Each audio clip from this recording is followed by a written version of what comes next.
Sagalee koo kana amma dhumaatti dhaggeeffadhaa. Dhumarratti sabiraayisii qaba. Obboloota keessan biraatiifis immoo otoo dhaggeeffattanii hin fixin sheer qophilingee godhaafi barumsa ta'aafi. Nagaa Waaqayyoo isiniif haa baay'atu hunduma keessaniifu asna dhaggeeffadhaa. Hundumti keessan ijoollee karaa immoo nagaa fattan ijoollee koomentii naa barreessitan maaloo hojiin natti ulfaatee mana kana na baase maaloo ijoolleen isaanii na arrabsiti mana kana na baase maaloo madaameen tiyya gaafachiitti ka'e na arrabsiti mana kana na baase maaloo sa'aatii 8 qofa hojjedhaa jedhee biiroon ani sa'aatii 24 hojjedhaa mana kana na baase. Malo obboleettii koo gaafa kaan nama gaarii gaafa kaan nama gariidha mana kana na baasi. Malo obboleettii koo waayifaa guyyaa 3 booda na banti mana kana na baasi. Malo obboleettii koo madaamin tiyya torbanitti waayifaa na banti mana kana na baasi. Malo obboleettii koo ani TikTok akka nama biraa fayyadamuu hin danda'u mana kana na baasi. Malo obboleettii too namni live banatee taa'an akkatti live banadhu hin beeku hin qabu mana kanatti shinaanin jedhan mana kana na baasi. I'm sorry. Network busy no. Network busy no. Ino hojjetu jechuudha.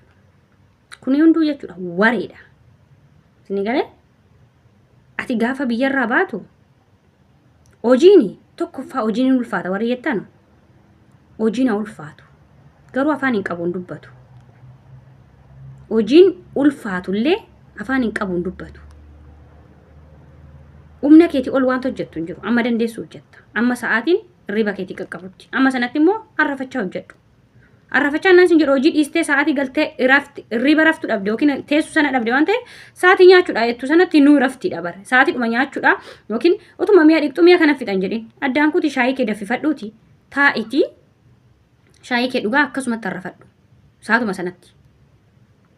Kana nachitti waayifaa guyyaa 3 si banti. Indoo madaamii ishee akkasii torbanitti akka ishee si bantu gochuun hin danda'amu. Torbanitti akka ishee si bantu. Maaliif? TikTokii malee oduu TikTok irraa malee waree malee waan tafe hin jiru. Indoo madaamonni gobaziidha dhugaa dubbachuuf.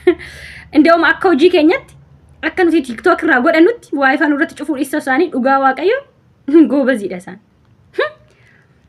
Maali abboo sababa TikTok kana ijoollee haganan jedhamne koo hojii isaanii dhiisanii kan baanii alarratti badan.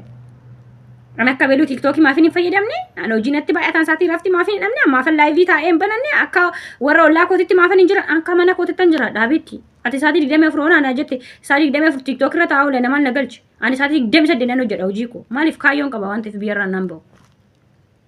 Saatii 8 immoo shii biiroon isin hin jedhe sana samuura keessanii warri mataa of qooqxan of qooqaa oltanu jechuudha wanti isin gochuu qabdan isinitti immoo saatii 8 isaan isin hin jedhan sana dhiistanii 20 irratti dabaltanii saatii 28 ta'uusaa of amansiiftanii hojii keessan hojjettanii hojiin afaan hin qabuun dubbatu jechuudha. Mee biyya ambaa kana keessatti jechuudha namni tokko gaafii na deebisi. Biyya ambaa kana keessatti jechuudha biyya Itoophiyaas jiraadhu asis kootu nama tokko hojiitu ajjeese jedhan dhageessanii beektu. Ebelume hojiitu ajjeese nama jedhu dhageessanii beektu. Ani garuu dhageenye maaliif?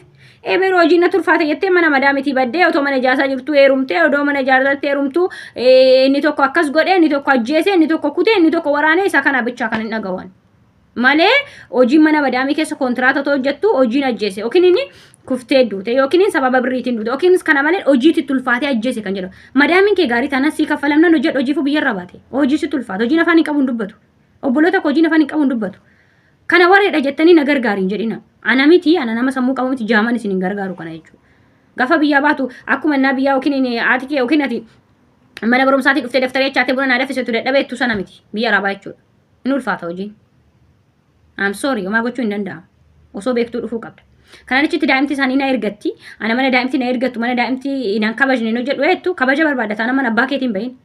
Yookiin mana ammoo abbaa manaa keetiitiin dhufin. Ati mana kun afa kabajamtu haadha manaa kun namni akka na yaalaa arrabsu yookiin daa'imti ergattu hin barbaadu kabaja ishiin barbaada yoo jedhe ofii isaatiif immoo si kabajee bakka siif kennee qoraan falaxeessa ta'u dhagaa cabsee si jiraachisuu danda'u qaba. Malee biyya ambaa keessaa haadha manaa koo kabaja dhabdee ijoolleen isaanii na arrabsu naa baasi jechuu mirgaan qabu jechuudha. Inni jalqaba si kabajee si jiraachisuu danda'u qaba. Kanarraa kan hafe garuu afaan isaa walitti qabatee jechuudha taa'uudha jechuudha kan isa tagabboo. Kanarraa kan hafe garuu isinis immoo waanuma ta'uufis waanuma hin taaneefis maatiin cannaqina.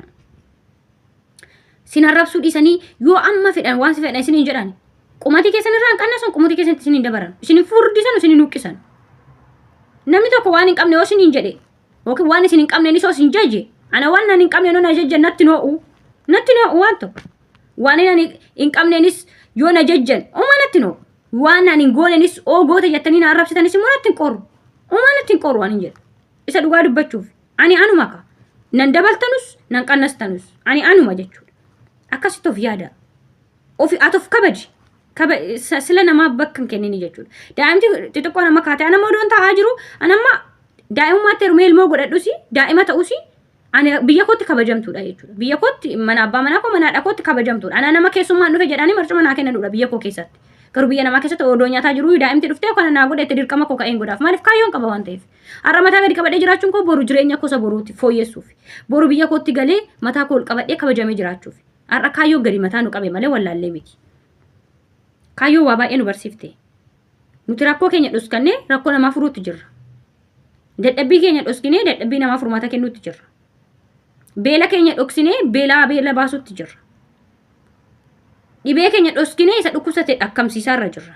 Sinii galee nuti ijoolleen biyya ambaa jirru kanaadha malli keenya jechuudha. Malee rakkoo keessa jirru muluu odoo himanne dhugaan siniin jedha. Ayidallam daqiiqaa kana keessatti ergan gaafa dhaladhee dhaloota kiyyaa kaasee hanga amma isaa kana osoo naasa'ee yeroo fi sa'aatii fi daqiiqaa nuun hanga'u jechuudha. Rakkoo keessa jirruu fi rakkoo rakkataa jirruu fi maal dhabnee fi maal arganne akka keessa dabarsinu otoo himanne dhugaan siniin jedha. Halkanii fi guyyaa miti amma dhaladhee amma sa'aatii kana ga'etti umurii kana keessatti otoo naasa'ee hin fixu jechuudha. Waa'ee seenaa keenyaa jechuudha. Seenaa biyya ijoollee biyya arabaa. Kanaaf wanti isin beekuu qabdan kanaadha jechuudha. Biyya keessanii gaafa dhuftanu madaamina arrabsite arrabsa ishee asin dhageessa isin ganna qudha jedhu damooza kee gaafadhu. Manni isin jiraachuu hin qabne mana dhiirri isin daffaruudhaaf isinitti eenyu jedhu mana sana keessa ayidallam ana miti eenyumtu isin gargaaree isin baasa. Ofii kooti isin gargaaruu dadhabu karaa seeraatiin isin baasuu danda'a.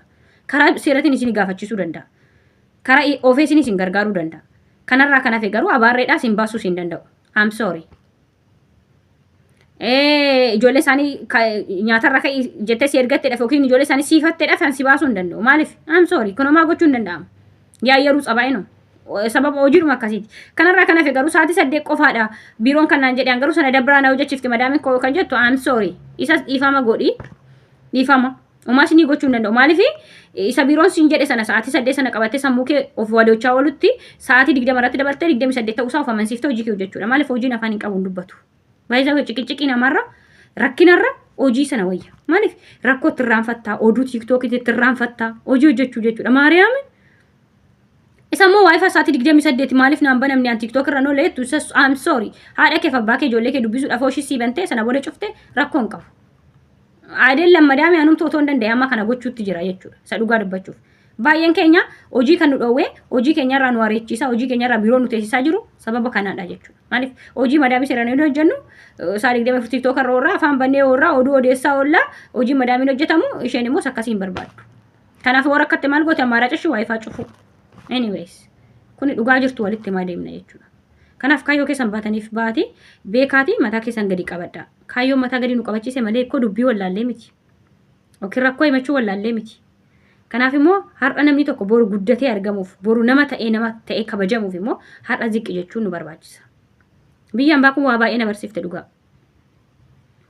Beela na obsisiiste rakkina na obsisiifte obsa qaba bakka. Kanarraa kan hafe garuu jecha namaa kamiifuu isa jedha ila waan ani hin qabneen yoona amma goste natti no waan ani hin qabneenis yoona arrabsite natti sin qor oma natti fakkaatu ani anuma waan ta'eef sini galee miti kanaan achitti jireenya kee keessatti atuuf kabaji ati eenyu akka taatuuf bari kabaja namni sii kenne sii kennu baate I don't care ati yoo of kabajni namni sii kennu baatusi uma rakkoon qabu atuuf beeki ati iddoo baalagummaatti hin argamin iddoo gadhummaa hin dhaqin kanarraa kanaaf hojii kee irratti abbaan fee waan fee siinaa jedhu hojii kee hojjedhu jechuudha. Kun nuti mataa keenya gadi qabnee jecha otoo beeknu abaarree namaa obsinee daa'imta amma qophaa yeroo nu hojjechu obsinee mataa gadi qabnee jiraachuun keenya maalidha? Nuti waan of kabajneef jechuudha. Kaayyoo waan beeknuuf jechuudha. Kaayyoo keenya waan qabnuuf jechuudha. Mataa gadi qabnee malee laallee miti. Kana achitti garuu jireenya addunyaa kanarraa biyyi ambaas maalumtuu rakkinni kamiyyuu maal na barsiise seetanaan akka kootti jechuudha. Zimmi jechuudha. Isintu karaan zimmi jedhu na dhowwe malee maaloo rakkadhee kana naa godhi maaloo kana ani maalan bari rakkoo koo dhoskadhee hin jiraadhaan. Yoon beeles beela koo dhoskadhee yoon dheebadhes dheebuu koo dhoskadhee yoon dhukkubsadhee dhibee koo dhoskadhee zimmi taa na barsiise jechuudha. Kanaaf zimmi jechuu yaada. Hojiin oo baay'ate afaan hin qabu dubbatu obsaa obboloota koo obsaa. Kanaaf jettanii hojii keessan dhiistanii baatanii meeqaatu alarratti mana ijaazaa keessatti wal fuudhee walirratti wal ajjeesee eenyu jechaa jira. Baduudhaaf hin yaadina. Baduun maayin alarra ba'uun baala goomuudha. Kanaaf kontiraata keessa fixanii mana dandeessanitti biyya keessan galuu yaada. gorsi koo kanaadha. Dhugaani laafe. Waanuma taane waan dubbiin guunne waanuma eenyuun taane ciqiciqi madaamee faana girrigirri hin faxxarina. Mana nyaanni hin jirre mana firiijiin qollafamu hin taa'ina.